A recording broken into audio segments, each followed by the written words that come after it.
Today is the first day of the rest of your life, and your future planning started yesterday. You need simple, easy strategies to create maximum results. This is The Scotty Show. Time to get your ducks in a row with Scott Leonardi, owner and president of Complete Solutions, Inc. As a certified financial fiduciary with 25 years in the planning industry, Scott helps educate you on how you can make the best decisions for your family and your finances, and helps you get your ducks in a row for your incredible future. Let's get started. Hello and welcome to The Scotty Show with Scott Leonardi. Scott, what's going on? Hey, buddy. How are you today? I am fantastic. Fresh off a small vacation. You know, it was just too hot in Omaha. I decided, let's go to Texas. Oh, yeah, there you go. That's a smart thing to do. Yeah. Let's go to Texas. Nice and cool there. Oh, yeah, it was much cooler there. But the nice thing is we stayed at a place with a pool and just had some downtime. You know, you and I've talked about that before. It's important, right? It's important to have that downtime with family. Absolutely. You got to plan that downtime. You just got to do that. Yeah. I'm getting ready to finishing up some stuff going on vacation next week. So again, just trying to break away about 8 days and just enjoy life a little bit. Kick back a little bit for a minute, right? Yeah. And here's the thing. The reason I bring that up, audience, is not that you need to know a lot about me, but here's the thing. Scott is going to be talking about uncertainty versus certainty. And in life, there's a lot of uncertainty. So you seize the moments that you can. And with this stuff that is certain, then, well, you have to deal with that too. But Scott, I know that we're not talking about vacation or lifespan or any of that stuff. When you're bringing up these two big words, what are we talking about? Well, actually, we are talking about a little bit about vacation and a little bit about lifespan. Okay. So, well, I'm wrong to begin with. That's perfect. Yeah. So it's interesting. I'm just kind of thinking through, and I'm reading different articles recently, and just reading stuff about uncertainty. And there's so much uncertainty in life. We got that. When you're first born, you got a lot of uncertainty. Mm-hmm. And you're a teenager, you got uncertainty. Working jobs. Everybody's got uncertainty in their life. And of course, the whole focus is to kind of realize and understand, identify those potential risks that cause uncertainty, and then try to minimize that. I mean, that's just kind of a part of life, right? But especially when we kind of start thinking about retirement, our future retirement. And I've told you numerous times, I hate to use the word retirement. Retirement sounds like ending, stopping, quitting, giving up, what have you. I like to refer to as your great adventure. I mean, you're going to retire, you're going to go into your great adventure. It's time to really have fun and do the things you need to do, things you haven't done in a long, long time or never done during your great adventure. So we have to start thinking about, again, these uncertainties in retirement and try to see how we can turn some of those into possible certainties, right? And again, it starts with just identifying those key risks, to your future retirement. And then, of course, identifying potential strategies that can kind of help minimize or eliminate, those risks. It's kind of just an important situation to do. So I'm just going to throw 5 at you. And there's so much we can go into with these things. This podcast can be 4 hours, but I know I'll put people to sleep and they'll be jumping off this podcast, right? Mm-hmm. So, and this could turn into some more podcasts, but 5 basic things we're going to talk about real quick. And that is, what are those uncertainties that we could possibly work on creating a little bit more certainty? And it's going to be these 5. It's going to be inflation. It's going to be a concept called sequence of returns. It's going to be a concept called withdrawal rates, right? Withdrawal rates. The next thing is longevity planning. And then of course the last is healthcare, long-term care, and how that kind of puts into play, right? Yep. So great. Let's first of all start with inflation. Of course, nobody's worried about inflation right now, right? Yeah, no, none of us at all. Not at all. The media certainly isn't making us concerned this is July of 2022, and obviously inflation is kind of beating us up a little bit, right? Yeah. So, but the problem with inflation, inflation can really decimate your purchasing power, right, and your assets. I mean, if you just think to yourself, if you needed $1,000 out of your retirement accounts, right, and you start pulling $1,000 out, well, in the future, how will inflation affect that? Well, just at a 4% inflation over 20 years, your buying power is cut in about half. So now you really got $500 to spend on that same, goods and services that you need. You take that out 30 years, and you're 60% down from what your actually buying power. So inflation is a pretty, crazy thing to be thinking about. How do we combat against inflation? Now, it's kind of funny. I was listening to a speaker the other day, and he was talking about a couple different kinds of inflation. I thought this was kind of interesting. He talked about elastic inflation. I thought, well, what the heck's elastic inflation? Yeah. And he goes, you think about, these are some problems we're having today, like no chips available for the cars. So what's going on with the car prices? Oh, yeah. Used absurd. And new cars. I mean, crazy absurd, right? I mean, my daughter needs another used car, and I said, honey, you are going to wait. I mean, it's ludicrous, the price points that cars are right now, new and used, right? Yep. However, when those chips start coming out, what's going to happen? Well, hopefully the prices will drop. You would hope. Yeah. New cars are going to come out. These car manufacturers want to sell cars. They'll roll out beautiful deals, blah, blah, blah. Everybody will start buying new cars. The price of used cars are going to what? They're going to drop. They're going to drop. So the next thing is inelastic inflation, right? So what's going to happen on that type of stuff, that stuff that goes up but doesn't necessarily come down, right? Like, we'll think about wages. They talked about, raising the minimum wage, all that kind of good stuff. Well, guess what? Society has done that for us, right? This problem, we can't get workers, so all of a sudden these companies are paying lots more for workers to come in, right? And of course, when that stuff happens, it starts driving up the prices, right? I mean, I don't know when the last time you went to Mickey D's, but you used to go there and buy a Big Mac, fry, Coke. A combo meal is less than $5. Yep. Well, today that's like $9 for that same cost. So how can they take those wages back when stuff starts simmering down, right? Not necessarily going to go back. It's going to be a hard thing to do, right? So I thought that was kind of pretty interesting. So then he talked about skim plastic. What the heck Another is word I've skim never heard of. plastic, right? That's kind of a cool concept. What's skim plastic inflation? Well, you think about this, the same scenario to the Big Mac combo, right? You used to get a Big Mac combo that said a large fry, large drink. Well, now we're seeing that same combo. It's got a Big Mac and maybe a small fry and a medium drink. So now they're skimping down on the stuff. Go to the grocery store. Oh, yeah. You used to find stuff in a 24-pack carton, and now maybe that's a 20-pack carton. The same. Yeah, but concept. here's the thing. Yeah, here's the thing. Higher expenses. Yeah, but my mom less just product. saw this. Yeah, that's crazy. My mom just saw this with ice cream. She was so livid. She was so angry because the container of ice cream that she normally buy, it was like, normally 14 ounces. Oh, it's 12.1 ounces, but they didn't change the price. And it's a lot. It's really small print too. So you just don't know. And all of a sudden, wait a second, this doesn't seem right. Yeah, skim plastic. We had the same situation. I was going in to getting some bread out of the cabinet. I was going to make me an egg sandwich a couple mornings ago. And I pulled out this loaf of bread. I said, honey, I thought you just bought this bread. She said, I did. I said, well, it looks like half the loaf's gone. She said, oh, that's the whole loaf. I'm like, you are kidding me. I mean, it looked like it was like 2 inches circumference smaller and shorter. I'm thinking, I said, what did this thing cost? I don't remember what she said, but it was like more expensive than bread normally is. So it's kind of a situation where now one more way to kind of pull money away and start driving up those costs. Think about some of these costs of inflation. What's causing inflation? I mean, there are so many crazy things out there that are occurring that we can't figure out the exact thing. But, a few things we kind of know of. First of all, one, the massive printing of money. Right? I mean, we're printing money like crazy. That's a problem. All these giveaways, these stimuluses, that kind of stuff. You take a look over the last several years. I mean, do you think our spending, the government spending, is up? I mean, trillions of dollars over the last several years. Spending has just gone through the roof, right?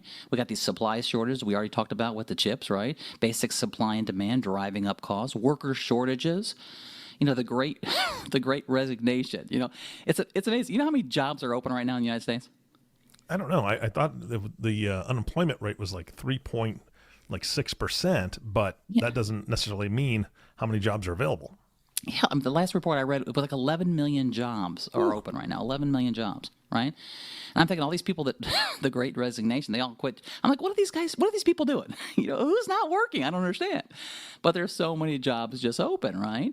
So I mean, we got a lot of crazy things going on that's just kicking up that inflation. So the question is, when inflation does drop some, and I know it will, you look at statistics and history, but how is that going to affect all the rest of the costs? I mean, pretty good chance there's going to be some residual cost factors that are going to stay up there.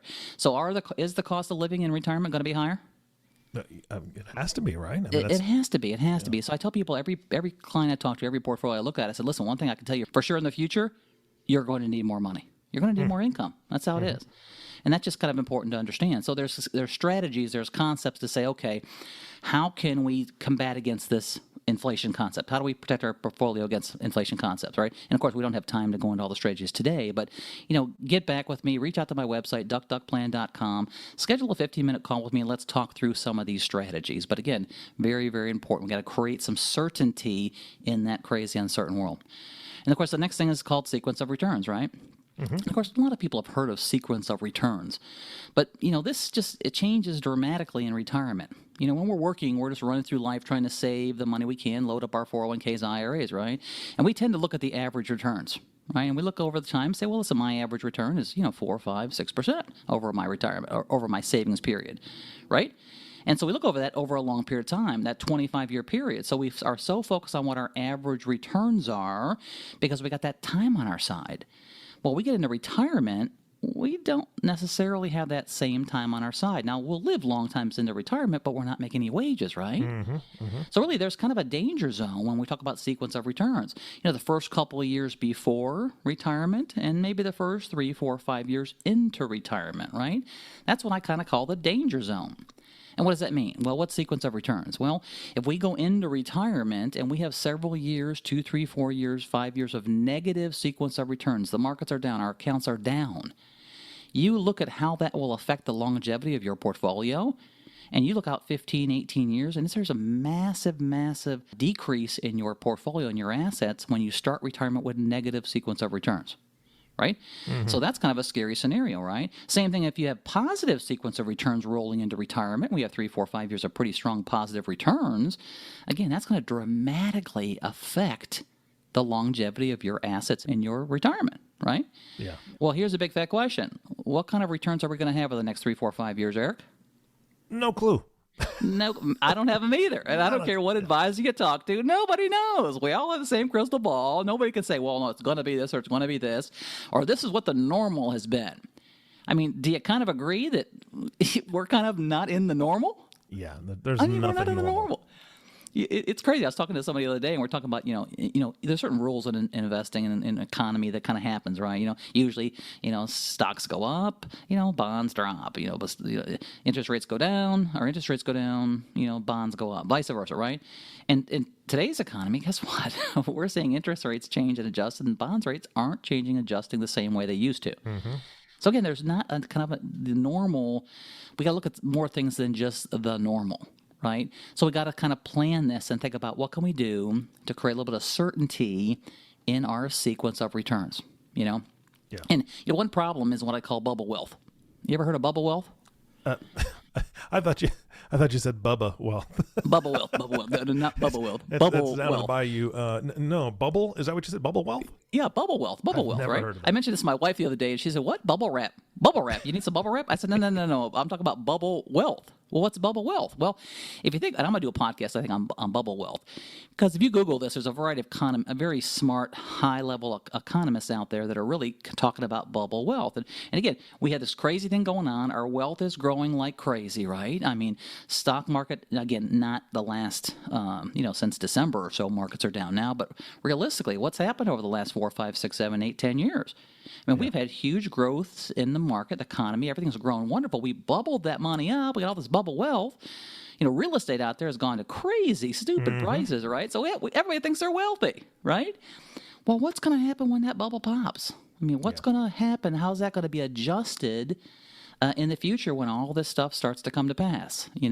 Again, the economy starts to change. Big adjustments happen in the economy or can happen in the economy. And then how is that going to affect the retiree? I tell people, listen, we should think about locking in some gains. When's the best time to do that? I was talking to a client the other day, and he was talking about, my market's really down. My accounts are down. I don't want to. I want to move more into safe, but I can't. The markets are down.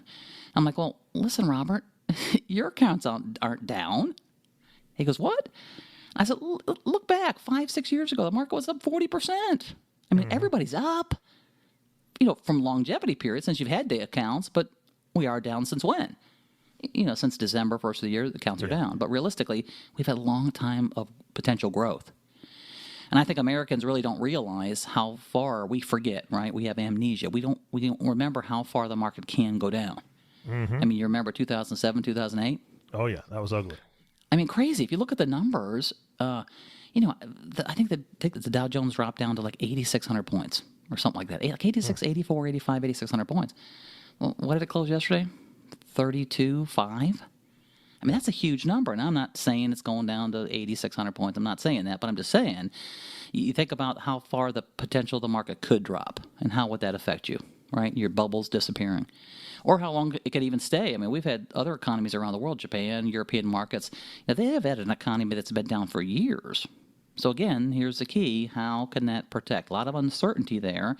However, there are ways that you can kind of lock in some of those gains. And I think it's something you just got to look at and see, what can I do to kind of help fix this? What kind of certainty can I create in some of that? You know what I mean? Follow what I'm saying? Yeah, absolutely. Certainty. We need more certainty in life, right? So again, get back with me. Let's talk about that. The next one, number 3, is withdrawal rates. Withdrawal rates. When I hit retirement time, how much can I take out of my portfolio and have that thing last forever? What's your thoughts on that, Eric? None of it. Not.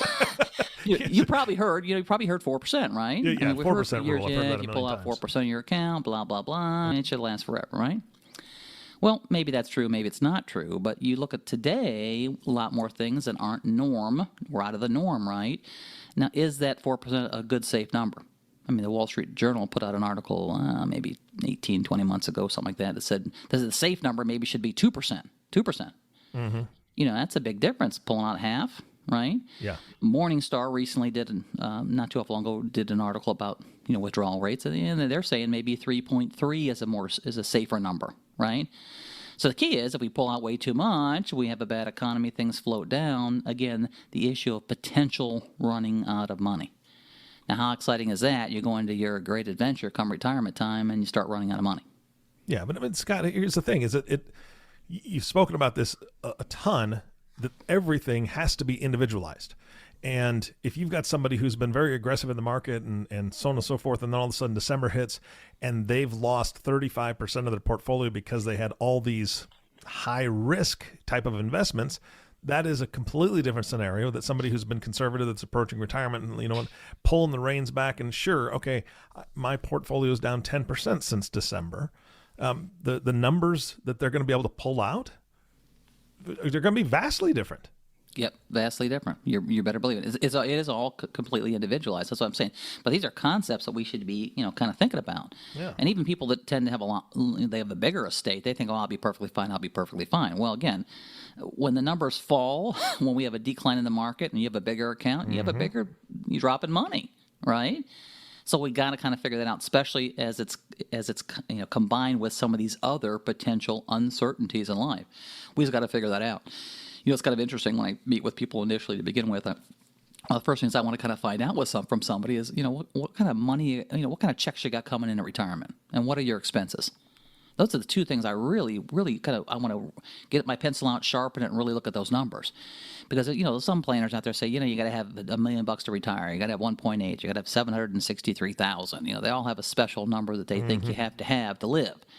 Well, to me, it's not necessarily about a big pile of money, right? It's about cash flow, right?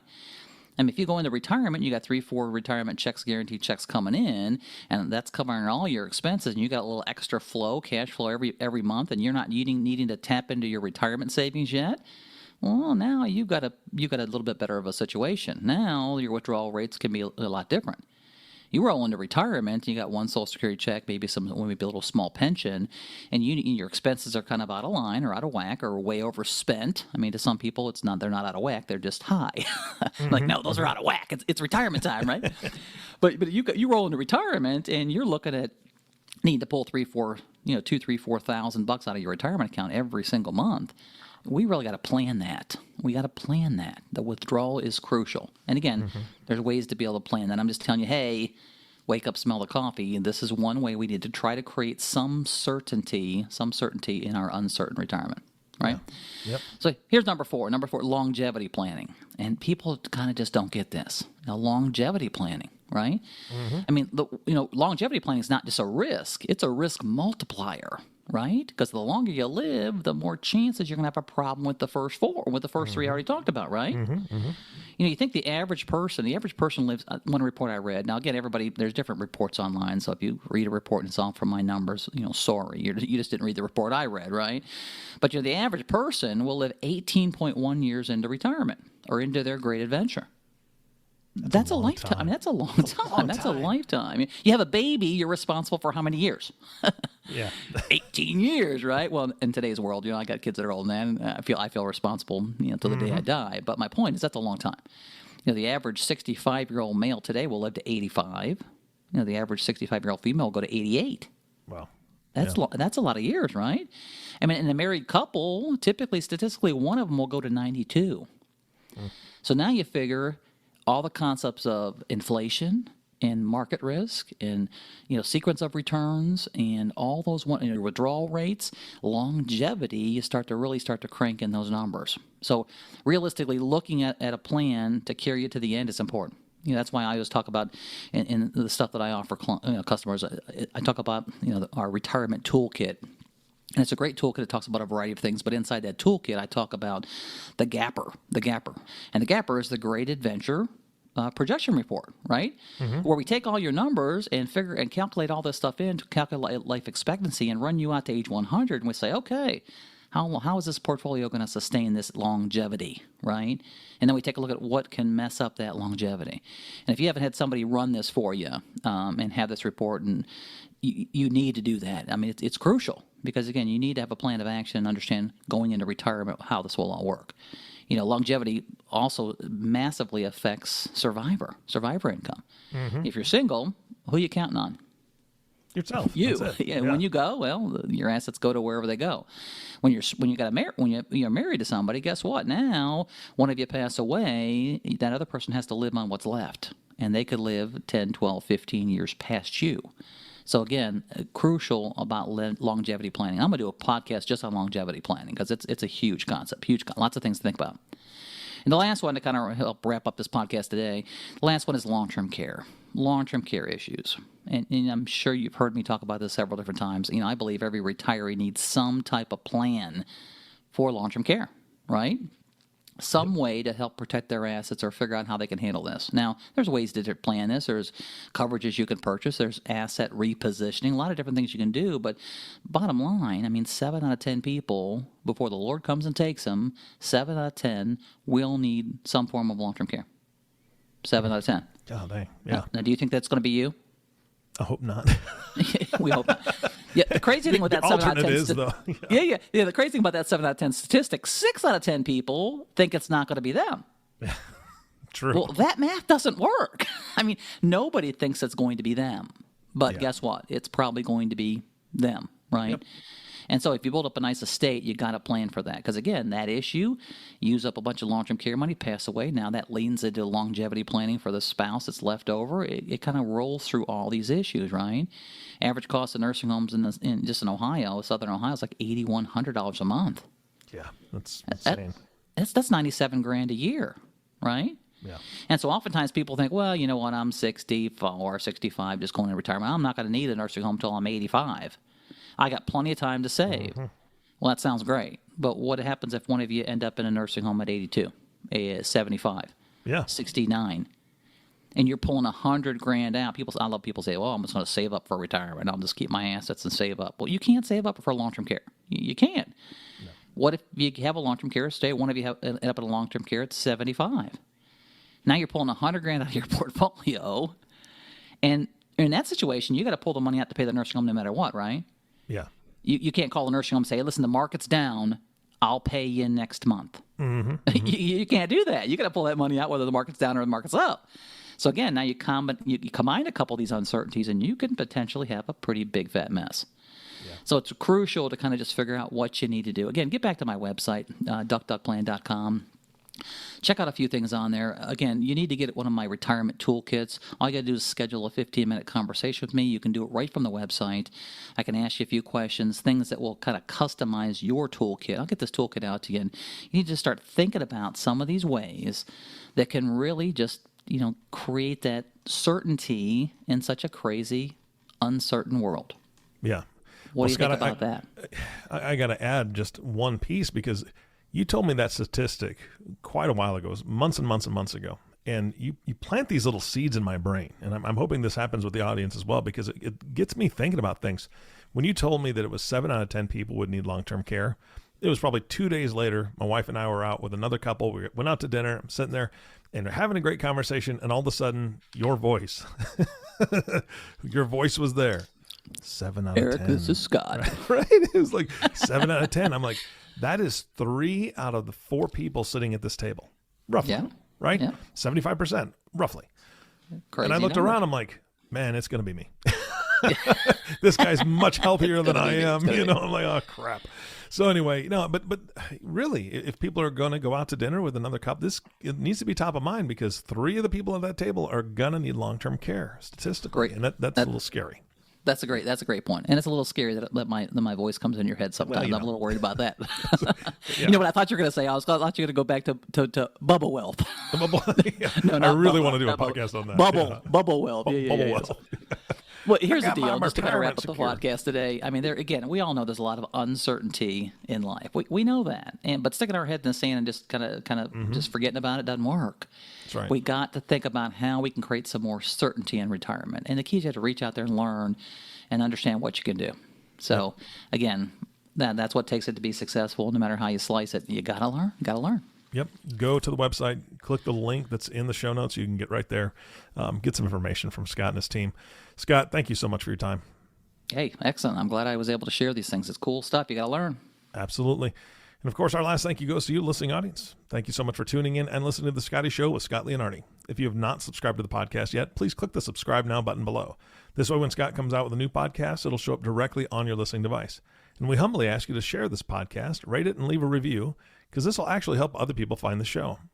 Again, thank you so much for listening today. For everyone at Complete Solutions, this is Eric Johnson reminding you, it's time to get your ducks in a row. Thank you for listening to The Scotty Show. Remember, today is the first day of the rest of your life. Live life like it's your job.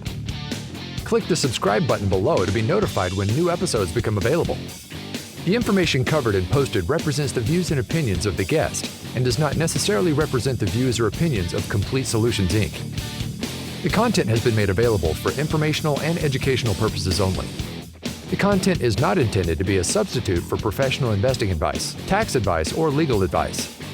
Always seek the advice of your financial advisor or other qualified financial service provider with any questions you may have regarding your investment planning.